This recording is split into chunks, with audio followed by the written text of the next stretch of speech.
أشهد أن لا إله إلا الله وحده لا شريك له وأشهد أن محمدا عبده ورسوله أما بعد فأعوذ بالله من الشيطان الرجيم بسم الله الرحمن الرحيم الحمد لله رب العالمين الرحمن الرحيم مالك يوم الدين إياك نعبد وإياك نستعين اهدنا الصراط المستقيم صراط الذين أنعمت عليهم غير المغضوب عليهم ولا الضالين.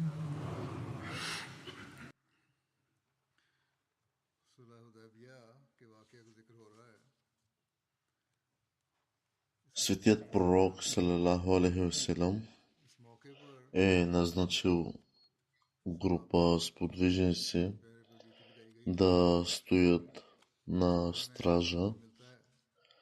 Курайшите бяха изпратили група да обикалят мюсюлманите и да нанасят удари по всяко време, когато намерят удобно време, за да причинят вреда на светия пророк салалаху алейхи васелам и както и на мюсюлманите.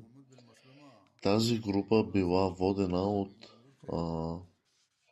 Микрас и когато някои от тези хора от Курейшите били заловени от мюсюлманите, Микрас избягал и предупредил останалите,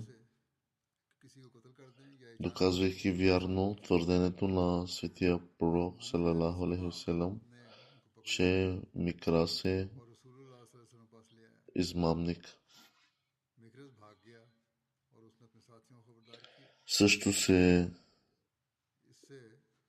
среща, че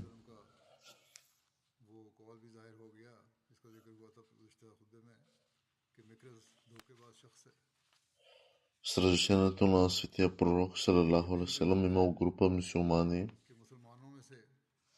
които са влезли в Мека. Когато курайшите научили за това, те заловили мюсюлманите и междувременно курайшите научили, че тази група е заловена, така че изпратили друга въоръжена група да атакуват мюсюлманите. Те стреляха с стрели и хвърляха камъни, причинявайки мъченическа смърт на Хазрат Ибн Сулейм разделянху. Мюсюлманите успяха да заловят 12 души от тази група.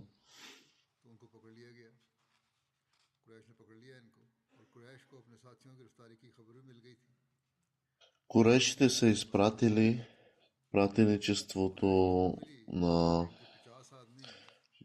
до светия пророк, което включва Сухейл бин Амр. При пристигането си той каза, че е много разочарован от това, че Хазрат Усман разделянху и други сподвижници са били държани в плен, както и че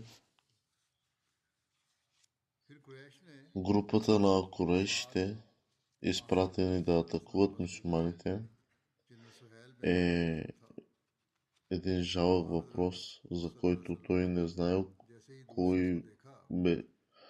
какви бяха подинструкциите само за някои. Те поискаха техните пленници да бъдат върнати, на което светия пророк салалаху алейхи ва саллям каза, че ще го направи само когато мюсюлманите, пленниците мюсюлмани бъдат освободени и поради това курейшите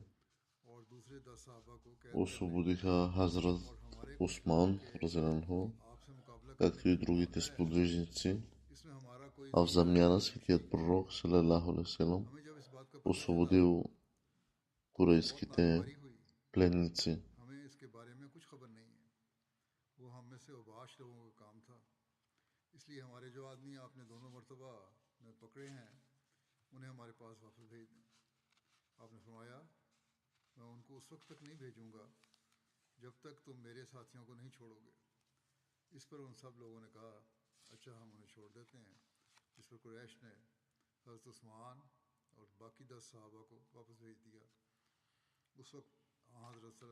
Както и преди и сега ще спомена отново,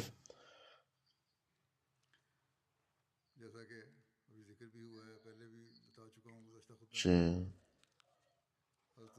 когато Хазрат Усман е бил заловен, светият пророк е взел обет от всички, т.е. бет от всички сподвижници, като по-известно е бет Ризуан. Когато корейшите научиха за това обещание, т.е. за тази клетва, за този обет, те се оплашиха и за това някои от тях посъветваха да се сключи договор, в който да се посочи, че мюсюлманите ще се върнат тази година и ще се върнат следващата година, за да останат в Мека за 3 дни с определени условия относно оръжията и провизиите. Следователно, те изпратиха това предложение с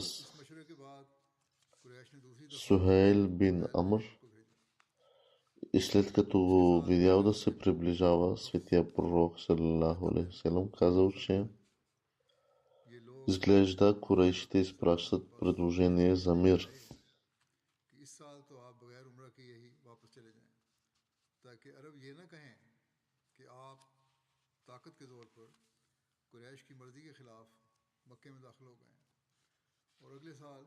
Хазрат Мирза Башир Ахмад разделенху е написал, когато Сухейл бин Амр е дошъл пред светия пророк, салалаху алейхи селам,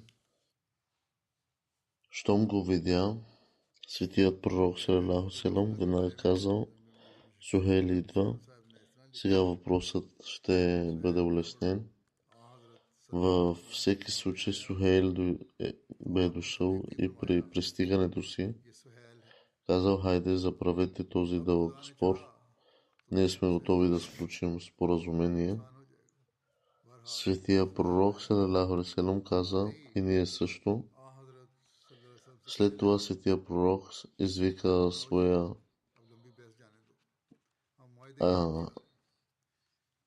Хазрат Али и тъй като вече бе проведено общо обсъждане относно условията на този договор и подробностите трябваше да бъдат договорени по пътя. Веднага, когато писарят пристигнал, светия пророк, салалаху алейхи ва салям, казал на Али: пиши в името на Аллах, всемилостивия, милосърдния, и останете бдителни в защитата на правата на курейшите и тяхната чест. Той веднага каза: каква е тази дума Рахман? Ние не знаем това. Пишете както арабите винаги са писали, с твоето име, о Аллах. От друга страна, това бе въпрос на национална тяхна гордост, както и религиозно възмущение за мюсюлманите, които веднага алармираха, започнаха да казват: ние наистина ще напишем в името на Аллах. Но светия пророк, салалаху алейхи ва салям, е казал, накара мюсюлманите да мълкнат, казвайки: няма значение, няма проблем в това. Пишете както Сухел казва, така бяха написани думите с Твоето име, о Аллах. Тогава светия пророк, салалаху селам, каза, напиши, това е договорът, който Мухаммад, пратеникът на Аллах, салалаху селам, е сключил. Сухел се намеси още веднъж, казвайки, няма да ви позволим да напишете думите пратеник на Аллах, защото ако приемем, че ти си пратеника на Аллах, тогава целият този спор ще бъде прекратен и няма да имаме право да ти пречим и да се борим с теб. Така че, както и е нашият обичай, напишете само думите Мухаммад бин Абдулла. Написа този договор. Светият пророк саллалаху каза, че независимо дали ме приемате или не, аз съм пратеникът на Аллах. Но тъй като аз също съм Мухаммад бин Абдулла, добре, тогава, както желаеш, напишете Мухаммад бин Абдулла, сключи този договор. Въпреки това, през това време Хазрат Али, който е бил писарият на светия пророк, салалаху селам, вече беше написал думите Мухаммад, пратеника на Аллах. И светия пророк, салалаху селам, помоли Хазрат Али да изтрие думите Мухаммад, пратеника на Аллах, и да напише Мухаммад бин Абдулла на тяхно място. Това обаче бе причина за огромна емоция и възмущението, че Хазрат Али казал пратеник на Аллах. Никога няма да изтрия думите и пратеникът на Аллах от Твое име. След като видя неконтролируемото състояние на Хазрат Али, светият пророк каза, добре, ако не го изтриеш, дай го тук, аз сам ще го изтрия. Тогава светия пророк, саллалаху алейхи ва салям, взе предмета на с каквото изтриваха и с договора в собствените си ръце и попитайки къде се намират думите пратеник на Аллах, той ги изтрил собственоръчно и написа думите Ибн Абдулла. Вместо това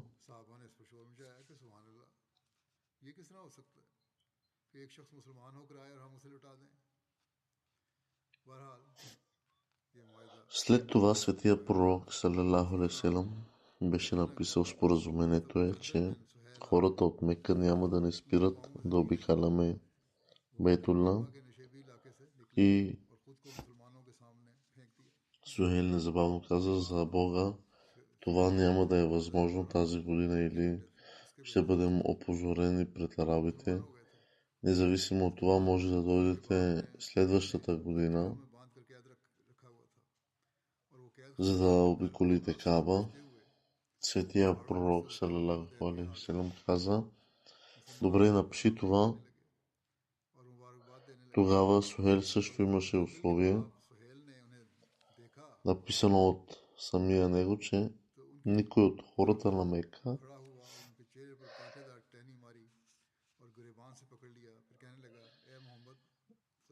няма да бъде позволено да се присъедини към мюсюлманите, дори ако е мюсюлманин. И ако такъв човек дойде при мюсюлманите, той трябва да бъде върнат. При това сподвижниците протестираха, слава на Аллах, как е възможно човек да дойде при нас, приел ислама, и ние да го върнем обратно, докато бяха в това състояние. Абу Джандал, синът на Сухел бин Амар, който бе посланик на Курейшите, внезапно намери път до това събрание.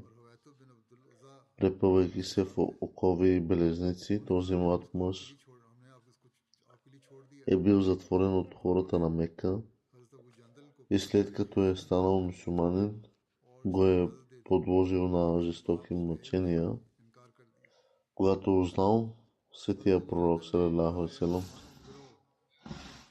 че се е доближил толкова близо до Мека по някакъв начин, Той избяга от затвора на курейшите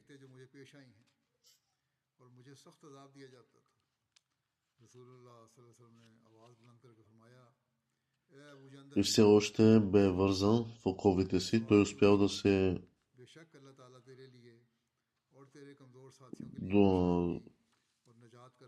да достигне до Худейбия. И между другото, той стигнал до там по времето, когато баща му поставяше условието, че всеки мъж, който дойде при мюсюлманите от народа на Мека, дори да е мюсюлманин, ще бъде върнат. Абу Джандъл се хвърли пред мюсюлманите и много болезнено извика: "О, мюсюлмани! Подложен съм на това мъчение само защото съм приел ислама. Спаси ме за Бога!" При вида на това мюсюлманите започнаха да се мятат в агония на Суел, също останал порит и каза на светия пророк: "Според този договор, това е първото изискване, което отправям към теб, да върнеш Абу Джандъл за мен." Светия пророк Салалаху каза: "Договорът все още не е финализиран." Суел каза: "Ако не ми го върнеш, считай този договор за прекратен." Светия пророк Салалаху каза: "Оставете го и ни дайте Абу Джандъл като акт на благоволение и доброта." Суел каза: "Не, никога." Светия пророк Салалаху каза: "Суел, не бъди упорит, чуй ме за това." Суел каза: "В никакъв случай не мога да приема това." След това Абу Джандъл извика още веднъж: "О, мюсюлмани, трябва ли вашия брат мюсюлманин да бъде изпратен обратно при идолопоклонниците, след като е претърпял такова тежко мъчение?" Светия пророк салалаху алейхи ва саллям остана мълчалив за известно време и след това болезнено каза: "О, Абу Джандъл, бъдете търпеливи, погледнете към Аллах, защото Той наистина ще уреди вашето избавление и вашите слаби братя мюсюлмани. В този момент ние сме обвързани от нашите обстоятелства, тъй като вече сме сключили споразумение с хората от Мека и не може да действаме в нарушение на този договор."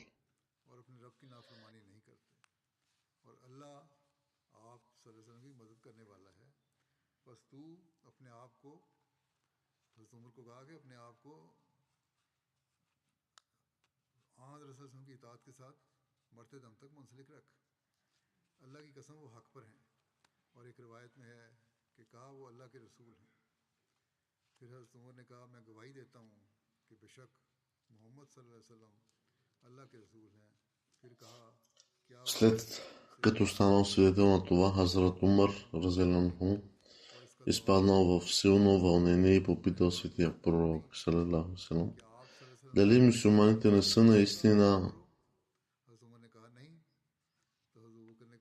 дали не са на истината, а не вярващите на лъжата?" Светия пророк салалаху алейхи ва саллям каза, че със сигурност е така. Тогава Хазрат Умар попитал защо търпят такова унижение заради този договор и светият пророк салалаху алейхи ва саллям каза, че бидейки пратеник на Аллах, той никога няма да се подчини на Бог и че Бог ще помогне при всякакви обстоятелства. Хазрат Умар попитал светия пророк дали той не е казал, че ще правят обиколки около Каба.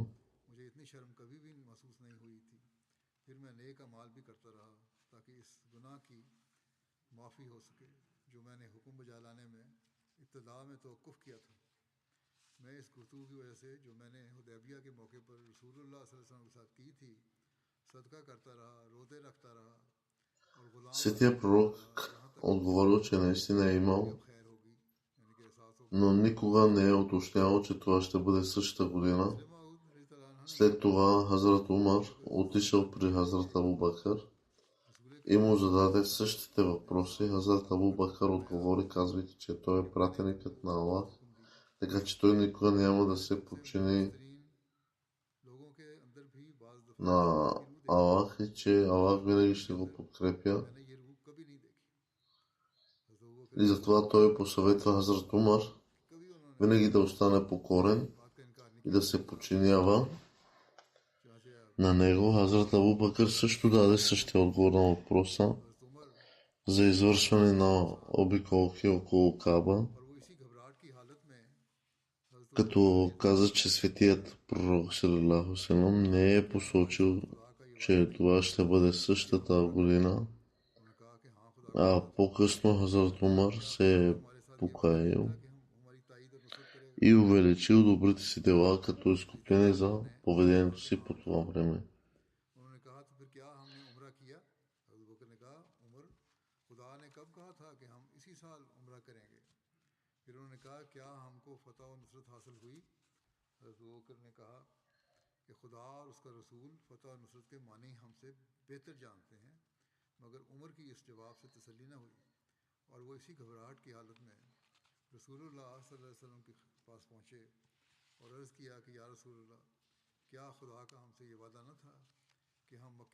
Хазрат Мирза Башир Ахмад е написал относно договора. След много разногласия и проблеми, този договор най-накрая бе изключен в почти всяка уговорка. Светият пророк саллаллаху алейхи ва саллям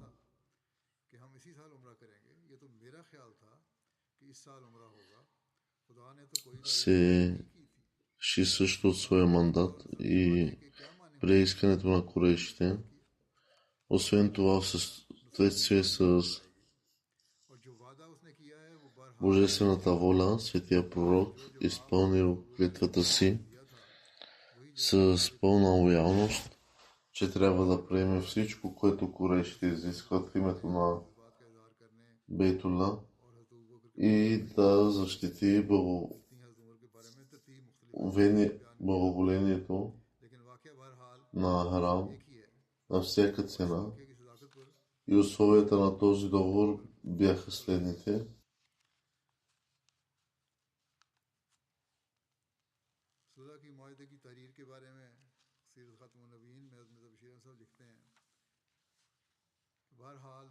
Първо, че светият пророк саллаллаху алейхи ва саллям и неговите сподвижници щяха да се върнат в Медина тази година. И второ, че следващата година ще им бъде разрешено да влязат в Мека и да изпълняват обреда умра, но освен меч в ножницата няма да им бъде позволено да носят никакви други оръжия и освен това те не остават в Мека повече от 3 дни.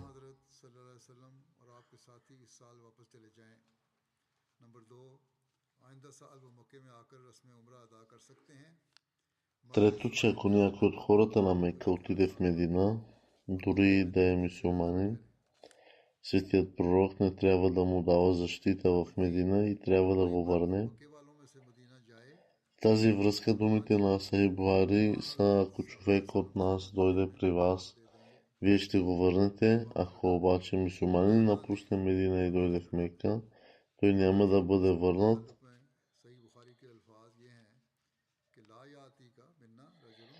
В друго предание се спомена, че ако някой мъж от хората на Мека дойде в Медина без разрешение на своя вали или настойник, той трябва да бъде върнат.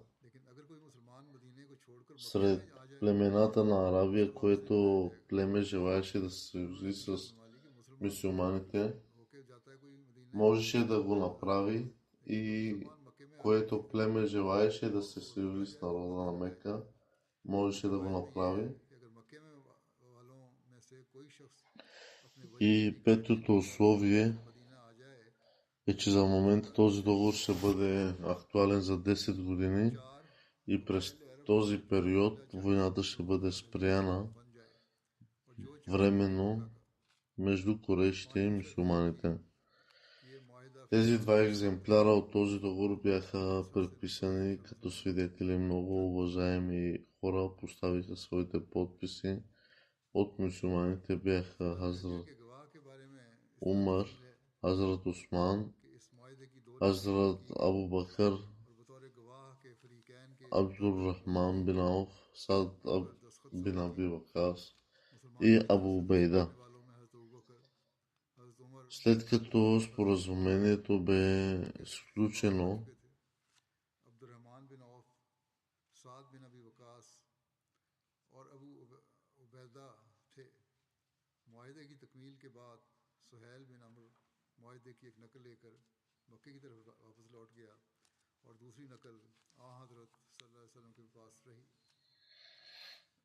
Сухел бин Амар взе едно копие от споразумението и се върна в Мека, докато другото копие остана при светия пророк салалаху алейхи ва салям. Хазрат Мирза Башир Ахмад е написал, че когато Сухел се върнал, светия пророк салалаху алейхи ва салям каза на мюсюлманите: хора, сега станете и след като заколите своите жертви животни, обръснете главите си точно тук след жертвоприношението. Косата на главата се обръсва или подстригва и след това подготви за завръщането ни. Спътниците обаче бяха в състояние на изключителен шок и тъга, поради едно изглеждащо унизително споразумение и нещо повече, когато си помислиха, че светия пророк салалаху алейхи ва салям ги е довел там на базата на негов сън и Аллах им показа сцена на таваф на Бейтулlah. В този сън тяхното разположение започна да се влошава изключително много. Бяха като безжизнени същества.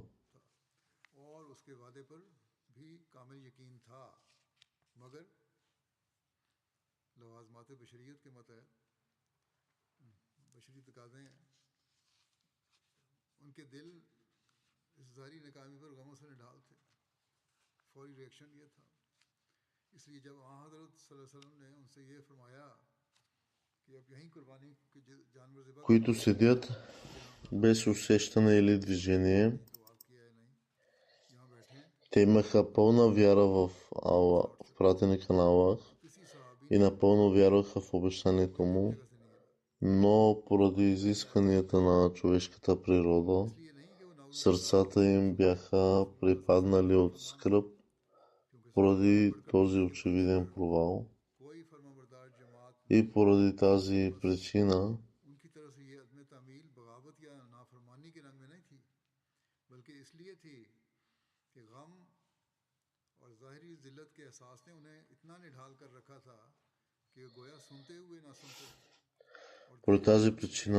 светия пророк салалаху алейхи ва салям ги инструктира да заколят своите жертви и да се върнат, но сподвижниците не помръднаха. Това не бе, защото те бяха Бог да ги прости, непокорни на своя пратеник, тъй като на лицето на тази земя не съществува общност, която да е по-покорна от сподвижниците на светия пророк. И следователно липсата им на екзекуция не е акт на бунт или неподчинение.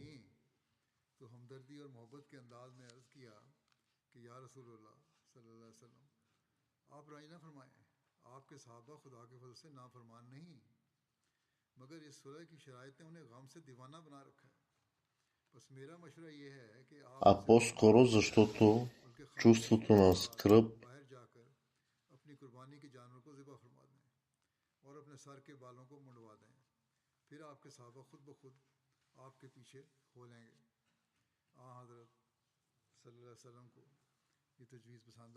и очевиден позор ги е достигнал Сякаш чуваха, но не можеха да чуят и виждаха, но очите им не функционираха. Светият пророк салалалаху е бил дълбоко наранен от това и тихо се е оттеглил в палатката си. Хазрат Умми Салма, почтената съпруга на светия пророк, която била изключително интелигентна дама, наблюдавала с цялата сцена от палатката си и когато видя обременения си обичан съпруг да влиза в състояние на загриженост, тя попита за подробностите и тази тъга.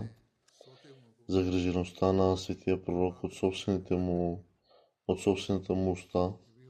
Тя със съчувствие и любов му казала пратенето на Аллах: не тъгувайте, вашите другари, сподвижници по Божията милост, не са непокорни. Условията на този договор обаче са загубили смисъл от скръб и моето предложение е да не им казвате нищо, а по-скоро тихо да излезете и да заколите животинската си жертва и да си обръсте главата. Вашите спътници автоматично ще следват вашия пример и ръководство.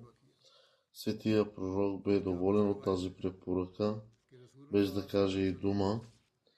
И светия пророк захва своята жертва и започна да бръсне главата си.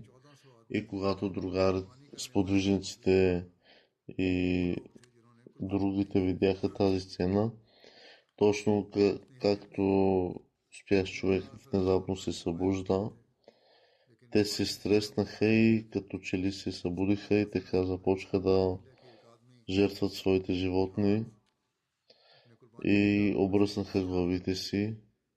Скръбта обаче ги бе направила толкова неспокойни по това време, че разказвачът разказа, че положението на нещата е такова, че е имало опасност, докато бръснат главите един на друг, може почти случайно да се порежат гърлата един на друг.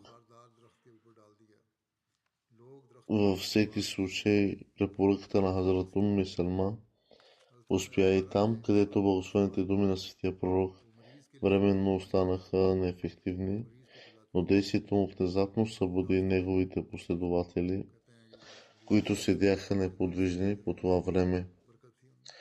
След като светия пророк е жертвал своята камила, която някога е принадлежала на Абу Джахел, е взета като плачка и избягала. Въпреки това е намерен и след това пожертван от името на 7 души.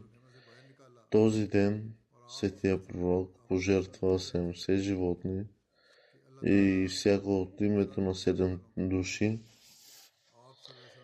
20 животни бяха изпратени към Марва, за да могат да бъдат принесени в жертва.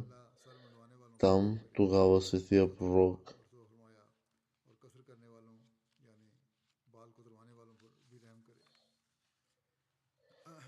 обръсна главата си. След това мюсюлманите последвали примера в бръснене и в постригване на косата. Светия пророк се молеше за онези, които обръснаха главите си. Той каза за 3 пъти, че Аллах да се смели над онези, които се обръснат главите, а след това на 4-тия път каза, че Аллах да се смели над онези, които постригват и косите си.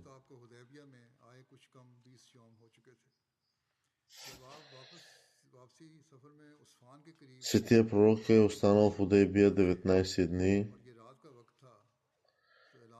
Хазрат Мирза Башир Ахмад е написал, че след като направи своята жертва, светия пророк заповяда да се върнат в Медина и по това време бяха изминали малко над 20 дни, откакто светия пророк пристигнал в Худейбия, и по времето на обратното си пътуване, когато светия пророк стигнал до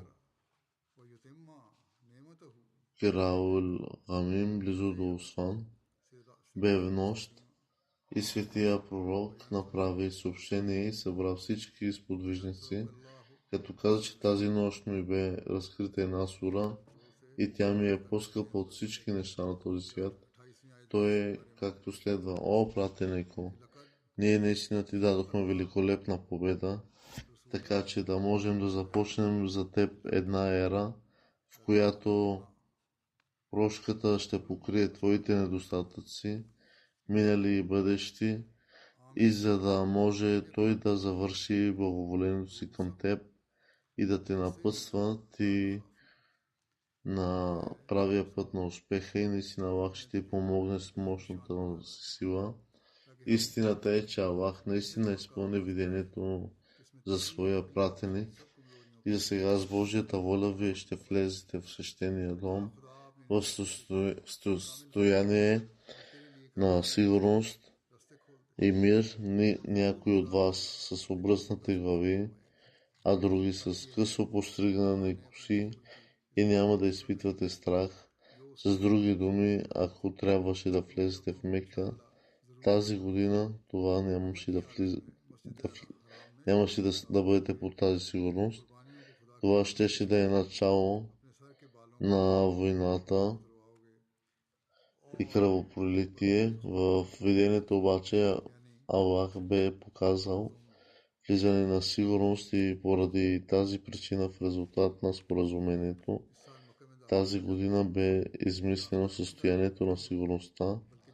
Сега в съответствие с видението, показано от Бог, скоро ще влезете в свещената джамия в състояние на сигурност. Наистина и това се случи.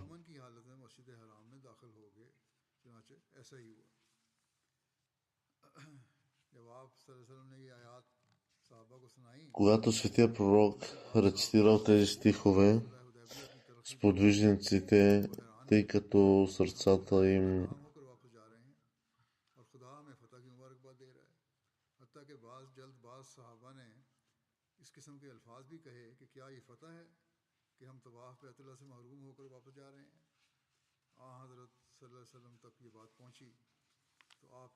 на сърцата им на някои сподвижници все още усещаха горчивината на договора от Худейбия. Те се изненадаха, мислейки си, че въпреки, че се връщат в провал, но все пак Аллах им дал пожелания за победа. Някои прибързани сподвижници дори казаха: победа ли е, че се връщаме, когато сме лишени от извършването на таваф около Бейтулла? Когато тези думи достигнали до светия пророк, той изразил голямо недоволство и в кратка, но своя силна реч той казал: това е абсурдно възражение, защото ако се замислите, ще стане очевидно, че договорът на Худейбия е наистина важна победа и корешите, които бяха склонни към война, сами изоставиха войната, изключиха мирен договор с нас и обещаха да отворят вратите на Мека и за нас през следващата година, защитени от пакостите на корешите. Сега се завръщаме в мир и сигурност, като същевременно получаваме аромата на нашата победа в бъдеще. Затова наистина това е грандиозна победа. Всички ли сте забравили как точно това племе корешите започнаха атаки на война срещу вас в Ухуд и Ахзаб? Тази земя с цялата си необятност стана тясна за вас и очите ви се вкамениха и вие треперихте от страх. Днес обаче точно този Курейш случва с вас договор за мир и сигурност. Сподвижниците отговориха: О, пратенико на Аллах, разбрали сме, наистина сме разбрали, не можем да достигнем дълновидността ви, но сега разбираме, че този договор наистина е важна победа за нас.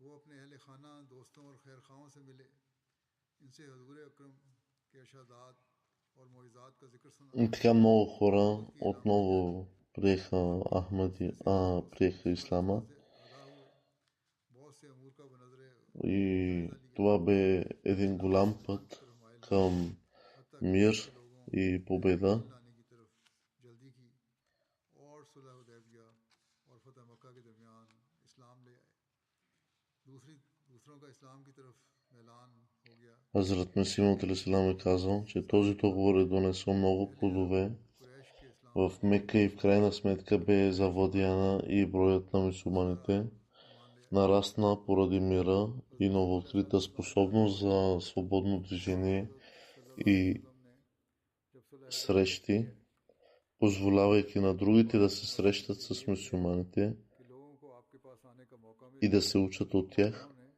Това हज़रत доведе सल्लल्लाहु अलैहि до वसल्लम को това कबूल да किया разберат за और истината सीधा मुसलमान हो गए। и да станат बहुत склонни към तरह लोगों нея. ने आप सल्लल्लाहु अलैहि В वसल्लम के крайна साथ сметка това довело अपने до और приемането हज़रत на सल्लल्लाहु अलैहि वसल्लम के दरमियान एक दीवार हायल थी जो आपके हुस्न व जमाल पर उनको इतला न पाने देती थी, और जैसा दूसरे लोग कज़ाब कहते थे माअज़ल्लाह वो भी कह देते थे, और इन फयूज़ व बरक़ात से बेनसीब थे जो आप लेकर आए थे, इसलिए कि दूर थे, लेकिन जब वो हिजाब उठ गया और पास आकर देखना और सुनना तो वो महरूमी न रही और सईदों के ग्रोह में दाखिल हो गए। बाकी इंशाअल्लाह आइंदा